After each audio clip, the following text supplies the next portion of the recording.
We crossed the Sauer River at 3 o'clock in the morning. On boats?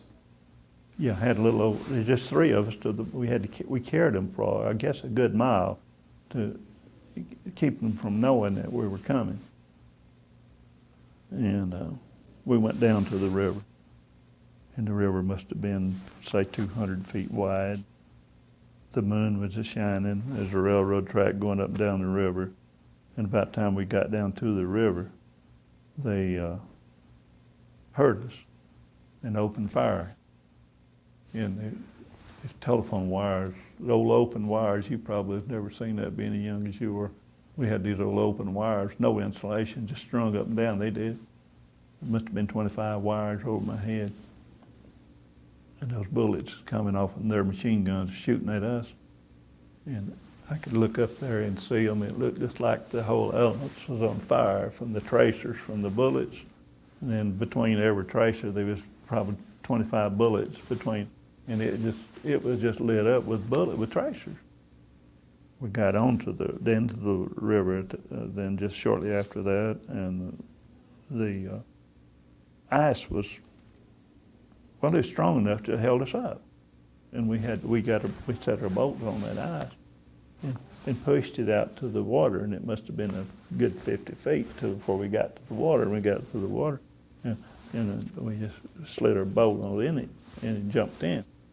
And 3 infantrymen in there. So we went rowing across to the other side, and we got on the other side, and there was about 50 feet from shore, there was another ice again. And this time I fell to this ice like this. That's the way I recall just exactly what I fell up to see. And it felt like it was thick enough to hold me up. Of course, I had all that ammo on me because we were to go over there and take this top. Our mission was to take a top of the mountain. Well, this is right in the edge, right on the border of Luxembourg, Belgium, and Germany.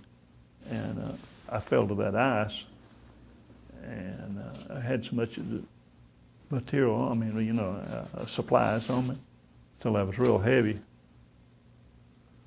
Getting up on the ice, and it broke through with me. And I went into the shoulders. I was a flopping. That's the only thing that saved me from going on in. With all that equipment I had, I couldn't no way I could have swum. So I had to battle around there with that. And finally, by this time, my platoon leader, Lieutenant Roach, he hollered in there to me. He knew something was going on. He said, "Well, who was it?" And I told him, or what was it? He thought we was all so disoriented. He thought perhaps it was the Germans in there. And he hollered into me and asked me what was going on. I told him he wouldn't know who it was, and I told him who it was, and he said, "For God's sake," he said, "Sergeant Gooch, come out, let me help you." He wanted me bad, he needed me to help him fight. Them German machine guns just sitting up there, just barking right over it. You just see them lit up, right where that muzzle is coming out.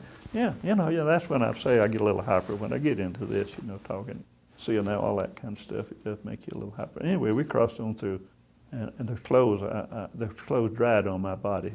No heat, not one bit of heat. No inside. Dug me a hole the next night after we crawled to the top of the mountain.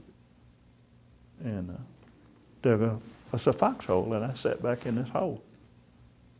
2 more of the other guys kind of sat in my lap the rest of the night. Well, the next night they did. That's when it was. The next night they sat up in my lap.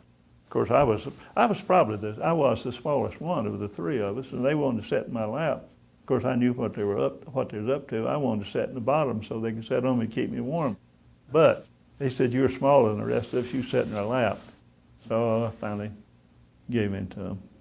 And we stayed there 4 or 5 days. Our motive was to take that top to keep the observation Germans from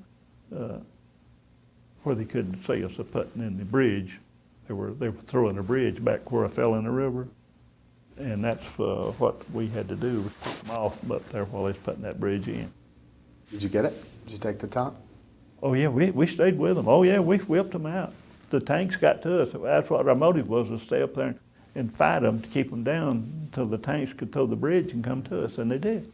They came to us in about 4 days. Yeah, there wasn't many of us left, but they got to us. There was probably about 25 of us that came down. Well, it was about, we'd never full strength, probably 100 people. There was about 25 of us came down. Wow. A lot of them had been wounded and slid off of there and got back, but there was a lot of them laying in the snow.